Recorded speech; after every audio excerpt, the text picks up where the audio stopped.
শেখ মুজিব বাকশাল কায়েম করার মাধ্যমে মুক্তির যে আকাঙ্ক্ষা সেটাকে নষ্ট করে দিয়েছিল।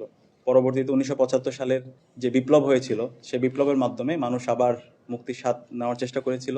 কিন্তু বিভিন্ন ধরনের ষড়যন্ত্র এবং চক্রান্ত, দেশি বিদেশি ষড়যন্ত্র চক্রান্তের কারণে এই অঞ্চলের মানুষের প্রকৃত মুক্তি আসেনি। যেখানে দীর্ঘদিন ধরে এই অঞ্চলের মানুষের আজাদির জন্য লড়াই করতে হয়েছে, ৯০-এ রক্ত দিতে হয়েছে এবং সর্বশেষ গত ১৬ বছরে বাংলাদেশ ভারতের সাবলেট কলোনির মতো ছিল। এখানকার সব কিছুই ভারতের প্রেসক্রিপশনে পরিচালিত হতো। আমাদের শিক্ষা ব্যবস্থাকে ধ্বংস করে দেওয়া হয়েছে, আমাদের অর্থ ব্যবস্থাকে ধ্বংস করে দেওয়া হয়েছে, আমাদের যে প্রশাসনিক কাঠামো সেই কাঠামোকেও ধ্বংস করে দেওয়া হয়েছে।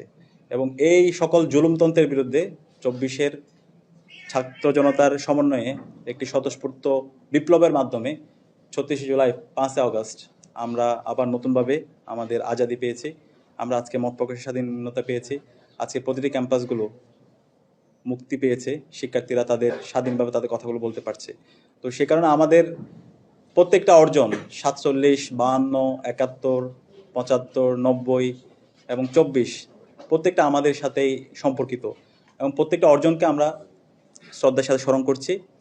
সুতরাং এখানে কোনোটাকে কোনোটা দ্বারা বাদ করা অথবা কোনোটাকে ছোট করা আমরা কোনোটাই করতে চাই না।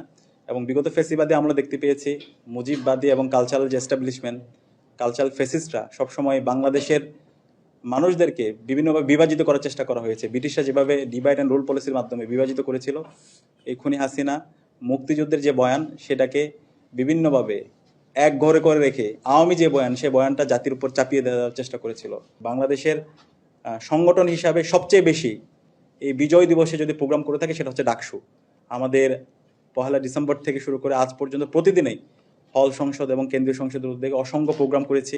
আমরা শিক্ষার্থীদেরকে সম্পৃক্ত করার চেষ্টা করেছি, শহীদদের জন্য আলোচনা সভা এবং দোয়া মাহফিলের করার চেষ্টা করেছি। এবং আগামীকাল বিজয় উপলক্ষে আমাদের একটু পরেই আলপনা উৎসব শুরু হবে এবং আগামীকাল সকালে আমরা স্মৃতিসৌধে আমাদের ডাকসু এবং বিশ্ববিদ্যালয়ের শিক্ষার্থীদের সাথে নিয়ে আমরা যাব।